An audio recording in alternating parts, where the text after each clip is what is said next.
Live from the 412, it's Platt's point of view, y'all. Let's go. What's up, everybody? I'm Platt, and this is Platt's point of view. It's so good to see y'all. Due to the COVID, I hope everybody's being safe and following the proper protocol. But on today's show, I'll give you my points of view on sports, locally and nationally. I honor the old school and the new school. And later on, I'll tell you who needs to turn up and get lit.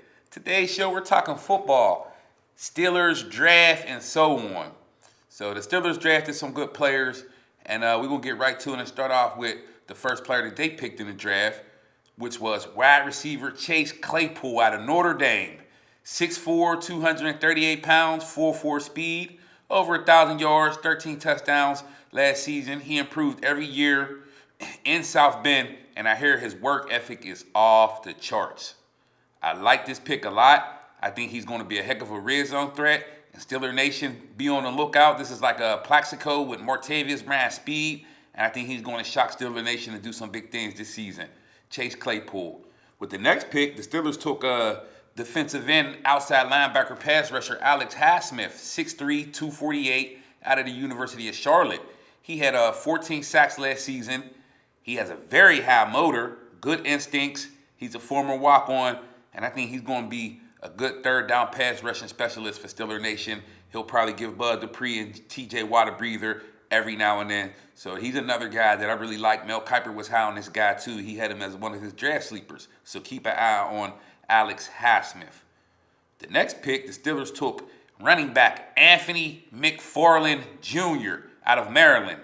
5'9", 205 pounds, 4.3 speed. He's a home run threat every time he touches the ball. Speed, speed, speed. He's the fastest Steeler at running back since Fast Willie Parker. Steeler Nation is going to love this guy. He has some super turbo jets. If you want evidence, just watch him against Ohio State. Over 200 yards rushing, and he is super fast. Yes, he's going to help us a lot. Screens, third down plays. He might even play some kick returner. So, yeah, keep an eye on him, too. Anthony McFarland Jr., the speedster. Next, they drafted, I like this pick, too, guard Kevin Dotson, 6'4", 311 out of Louisiana Lafayette. He was rated as the best lineman in his conference, the Sun Belt Conference. He's very stout versus the pass. He's a vicious run blocker. This guy's tenacious. He plays with a lot of anger. And Steeler Nation, they're going to love this guy. Yes, he's an offensive lineman, and he brings it. He brings the pain. So he's another one. Big Dotson, I actually think he might start. He got a chance to start this year, y'all. So keep an eye on him, too. It's another good pick by us. With the next pick, 6th round, they picked safety linebacker Antoine Brooks. 5'11", 220, 4.5 speed out of Maryland. He's like a nickel backer, strong safety type. But he's a big hitter. He has a very high football IQ, and he's tough as nails. Antoine Brooks is going to help out in a lot of sub-package football. Like I said, nickel linebacker, nickel back. He'll probably get on some safety blitzes and so on, and he can cover. So keep an eye on him, too. And with the Steelers' last pick in the draft, they took defensive tackle Carlos Davis out of Nebraska, 6'3", 312. He's a very fast and athletic D lineman who ran a 4.8. That's pretty remarkable. He plays with leverage. He stays low. He's versatile. He can play defensive tackle. He can play defensive end and so on. And I think he's another one that's going to help out in a rotation. You know what I mean? With Cam Hayward and those guys, he got some good mentors to learn from, so he should be good. And as far as the AFC North draft overall, I thought the Ravens and Bengals nailed it. The Browns added some ballers, but the Ravens, their draft was amazing. They got running back from Ohio State, J.K. Dobbins. 2,000 yards rushing this past season at Ohio State. They have a plug and start right away in middle linebacker Patrick Queen from LSU. He's a thumper. He's about 6 feet, 235. He's a 3-down linebacker who can cover running backs and tight ends. So don't sleep on him. And also, they don't sleep on wide receiver James Prochet out of SMU. He had 111 catches this past season. He led the nation. He only had 9 drops on 478 targets. That is amazing. He has hands, and I've been watching him, and he's going to get a lot of playing time. Lamar Jackson's going to love him. As far as the Bengals, I really like the T. Higgins, the wide receiver from Clemson. He's tall, athletic. He's a mismatch. And Don't be surprised if a middle linebacker out of Wyoming, Logan Wilson, leads the Bengals in tackles as a rookie. This guy has very good football instincts. He's a hitter, and he's not going to be scared. As far as the Cleveland Browns, they drafted offensive tackle Big D. Jedrick Wills. He was the best tackle in the draft out of Alabama. He was a 2-year starter. He gave up just 1 sack in 39 career games. That's pretty good, man. They also took the versatile safety Grant Delpit out of LSU. He's a versatile defensive back. He's a straight hitter in the secondary, and I think he's going to be a future Pro Bowler. LSU, they're getting like Ohio State, DBU, all over the place. Last but not least, another guy that I'm high for Cleveland, they drafted wide receiver Donovan Peoples-Jones out of Michigan. I think he has a chance to get a lot of playing time on special teams, and maybe he can get in there and fight for some reps as the 3rd or 4th receiver with Rashad Higgins and whoever else they got there. So, keep an eye on that. And, yeah, the Bengals and Ravens, they nailed the draft. As far as my rookie predictions, I think the NFL Offensive Rookie of the Year is going to be C.D. Lamb for the Dallas Cowboys. Why do I say C.D. Lamb? Well, they have Amari Cooper already at wide receiver. They have Michael Gallup coming off a heck of a season, and you got to worry about Ezekiel Elliott. So guess what? That leaves C.D. Lamb to feast on a lot of 3rd and 4th corners. C.D. Lamb's going to be the Rookie of the Year. He has number 8 like Michael Irvin, so look out. C.D. Lamb is coming. Dallas is going to love him. The NFL is going to love him. He has hands. Keep an eye on C.D. Lamb. My prediction for Offensive Rookie of the Year. For NFL Defensive Rookie of the Year, I like defensive end outside linebacker Chase Young. I think Chase Young will have at least 10 to 11 sacks his rookie season. I think he's a special talent. He's transcended. He reminds me of Von Miller. This guy is relentless coming off the edge. He can dip up under the offensive tackles, and he can get to the quarterback in a hurry. So Chase Young will win NFL Defensive Rookie of the Year. Next up, as far as been a lot of talk about Joe Burrow, the number 1 pick, and this is just my NFL projection of Joe Burrow. I think Joe Burrow will lead the league in passing yards a few seasons. I think he'll get the Bengals to the playoffs a few times, couple 9-7, 10-6 seasons. You know what I mean? Don't sleep on Joe Burrow, though. He's extremely accurate and mobile. For crying out loud, he was an all-state point guard in high school with numerous offers, Division I basketball offers. He's very athletic with good pocket presence. Joe Burrow, he won't be the next Tom Brady, but he won't be a bust either. When I look at Joe Burrow, I kind of see a Tony Romo, Carson Palmer type of guy. I think Joe Burrow's the truth. So, yes, look out for Joe Burrow. Next up, we will move on to our old school, new school segment. Old school, youngest take notice. Old school, new school, youngest take notice. Old school, new school, youngest take notice. Old school, new school, y'all. Our old school player of the day, outside linebacker Kevin Green, 6'3", 240. Kevin Green was a 5-time Pro Bowler, a 3-time first-team All-Pro, NFL Defensive Player of the Year in 1996, NFC Defensive Player of the Year in 1996, 2-time NFL sacks leader, NFL 1990s All-Decade Team, and he's part of the 160 Sacks Plus Club.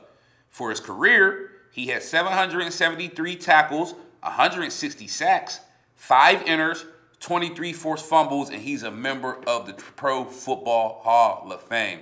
Remember him and Greg Lloyd coming off that edge? Kevin Green was the man. He reminded me of Hulk Hogan in football pads. But yes, he was relentless. He was vicious. He gave us our all here in Pittsburgh. And yes, Kevin Green, man, old school. Kevin Green, Pro Football Hall of Famer. Old school, y'all. Kevin Green.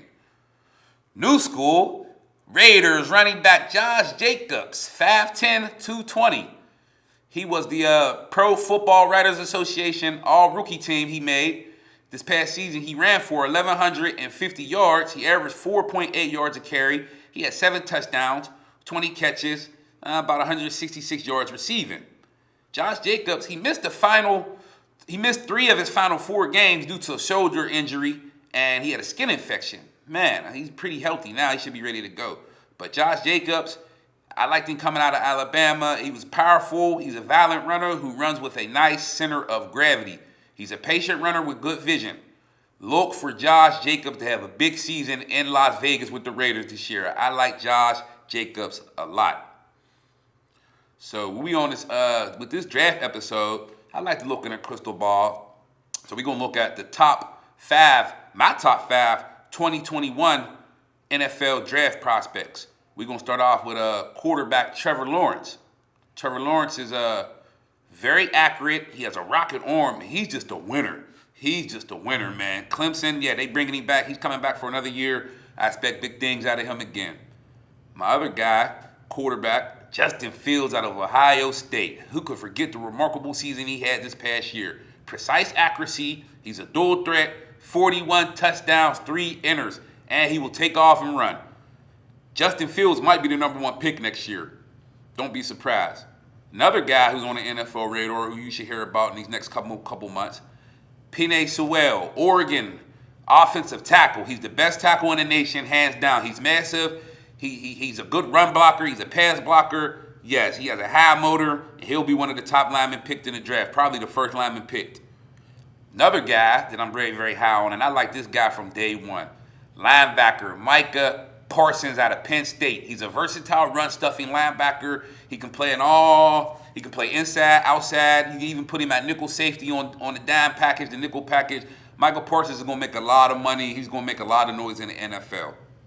And my last guy for next year, wide receiver Jamar Chase out of LSU.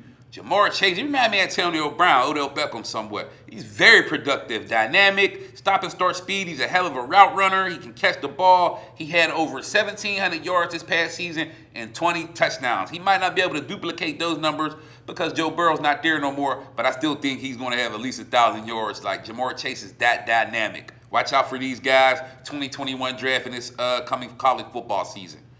So finally, let's turn up and get lit. Turn up and get lit. It's time to turn up and get lit, man, for real. Turn up and get lit. Okay, turn up and get lit. Cornerback, former Pitt Panther, Dane Jackson. Dane Jackson was a tough, physical 3-year starter, good man press corner. He was drafted by the Buffalo Bills in the 7th round of this past summer's draft. Dane Jackson, I think you have a chance to make your mark in Buffalo and in the NFL. You got 2 good teachers in Josh Norman and Tre'Davious White. You got Jordan Poyer up there, too, to learn from.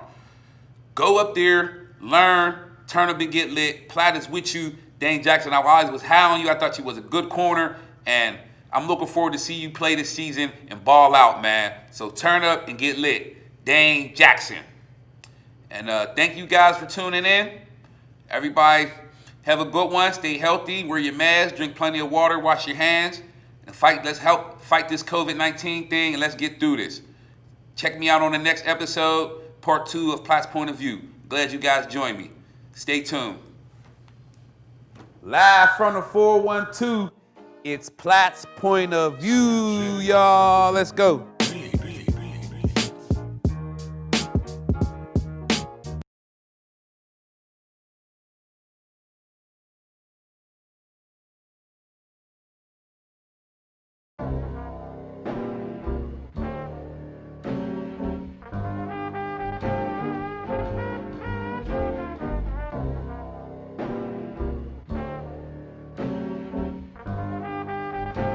Shit.